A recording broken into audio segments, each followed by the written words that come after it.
That's better. It's still a little crooked, but I think I can get past it. Yeah, she knows all this. You don't think they can see it? No. All right, let's try again.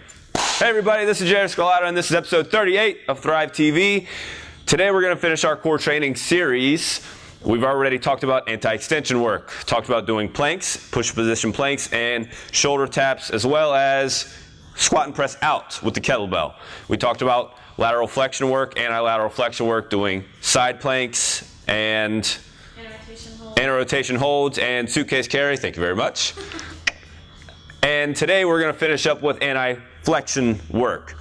This one's a little tougher than the other two because the other two are, there's a lot of exercises for anti-extension work and anti-lateral flexion work. However, with anti-flexion work, it's just a little harder. Now, the one that most people go to is the exercise that most people go to for anti-lateral flexion work or anti-flexion work is the Superman exercise, which we're going to do real quick. Do you know what Superman is? Okay, so she's going to get down on her belly. Her arms are going to be out in front of her. Okay, so this is Superman position, right? And all she's going to do is raise her arms and her legs, okay? Okay, and then just get 5 for me, nice and easy. So this is the exercise that a lot of people do for this kind of work to train their back muscles, right? So whenever she does that, she is training her back muscles. This is all turning on. Her glutes are even turning on, and that's all great. However, you're going into extension. You're extending your spine, and then you're bringing it back down. Then you're extending your spine, you're bringing it back down. And just hang out for a second. Like we talked about with crunches and lateral crunches and Russian twists, anytime you're constantly moving your spine like that can be a bad thing over time. So we want to give you a couple things that you can do without having to constantly extend, flex your spine, and train it in the way that it wants to be trained. So this one's going to be pretty easy, pretty quick. We're going to do some bird dogs first, and then we're going to go over some crawling progressions, okay? So with our bird dogs, there are a couple things that we want to do. We're going to get in all 4 position.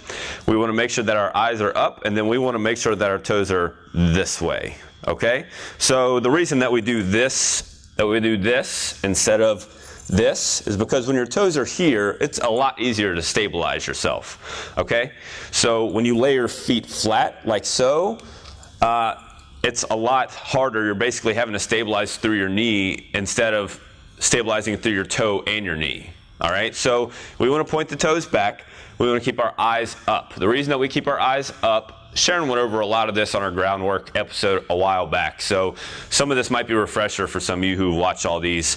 You want to keep your eyes up because you want to be able to take in everything around you, all right? Whenever you keep your eyes down to the ground, you're basically focusing on one point and you don't have to see anything else. So it's a lot easier for you to perform.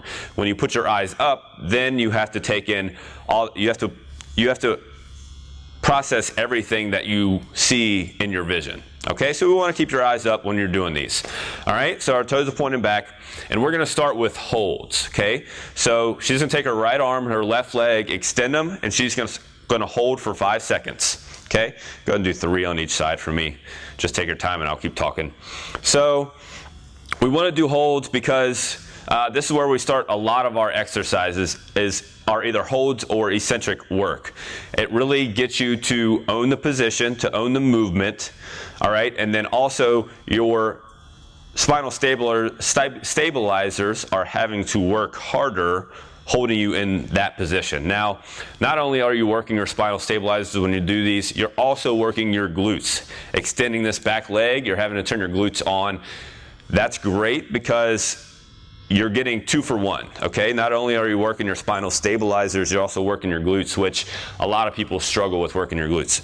If you take her arms away and all you did was extend your legs, this is basically a kickback. Go ahead and give me like 8 kickbacks. Good, not 8, but 3 on each side.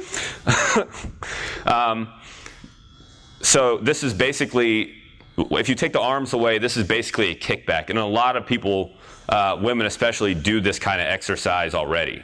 So all you're doing is adding, taking another point of contact away to add that rotational dimension to train your spinal stabilizers, okay? So once you've got your bird dog down, especially your holds, once you've got your bird dogs down, then we can go into crawling progressions, all right? Now, we want to work up into just regular bear crawls. We're going to go over a lateral crawl and a linear crawl. So we're going to do bear crawl first, and then we're going to do lateral bear crawl after that. We're going to start with baby crawls. Now, baby crawls are different because you're keeping your knees on the ground and not leaving contact, not taking your knees off the ground, leaving contact with the ground. Okay, a bear crawl is different because you take your knees up and all that's in contact are your hands or your toes. So we'll go over that in a sec. Sorry.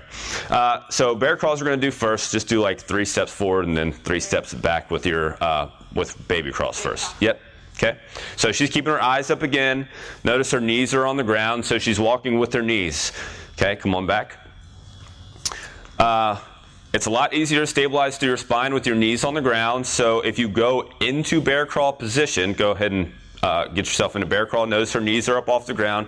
You want to keep them as low as possible. Go ahead and give me 3 good ones forward and 3 good ones back. Okay, stabilizing through the spine again. You don't want a whole lot of movement through your spine. You don't want hips going side to side. Okay, get yourself back into bear crawl position, hips up high and then hips side to side. Okay, if you get this kind of movement going on in your hips up high, hips swaying side to side, then you need to drop back down to the ground, get contact with the ground, and go back into baby crawls, okay? Because you don't want that big sway. Again, like we talked about in the beginning with the Superman, you don't want a whole lot of movement. Some movement is okay, but you don't want a whole lot of movement in there, all right? So once you get your baby crawls down, you can go into bear crawls, making sure that you're keeping your knees close to the ground. The next thing that we're going to do is we're going to go over lateral crawls. So we're going to start with just, let's do them this way first, and then you can turn and we'll do them the other way. Okay? So you're going to come 3 to me and then 3 back out that way. Okay? I can't really see where we are, but should be fine.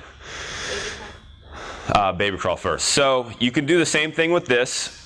Keep your knees on the ground, and then you're just moving laterally. Now, the hardest thing with these and with bear crawls in general is understanding that you have to move your opposite hand and opposite leg. Okay, a lot of people want to move the same hand and same leg. Go ahead and face the camera and move your same hand and same leg.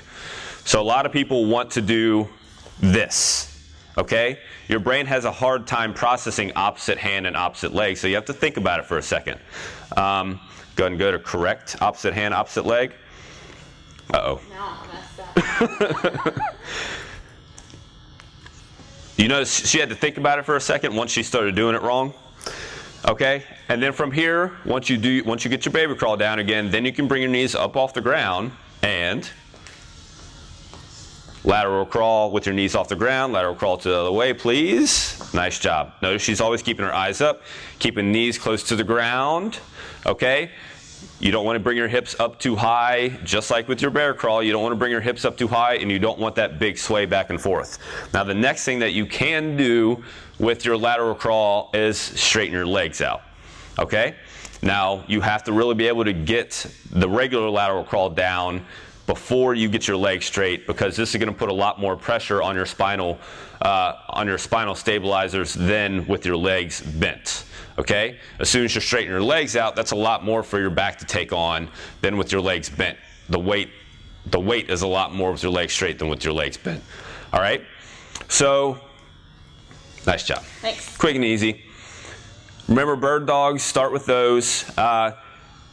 Do holds. So we want to do 3 sets of 5-second holds. 3 sets, 5-second holds. Okay? Add 1 a week until you get to 8. Once you can do that comfortably, then start with your baby crawl. Once you do your baby crawl for, start with 20 seconds, add 10 seconds a week until you get to 60 seconds.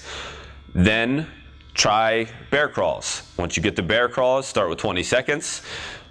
Add 10 seconds a week until you get to 60 seconds. Go to lateral crawls and do the same thing. So you're always adding time. You're making it harder over time, but always starting with the easiest one, starting with baby crawls or starting with bird dog holds to make sure that you're really developing those stabilizers over time and not jumping right into the hardest thing.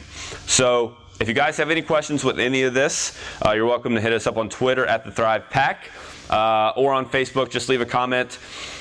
Thank you guys for watching. We'll see you guys next time. I was going to clap and I missed it. That's okay.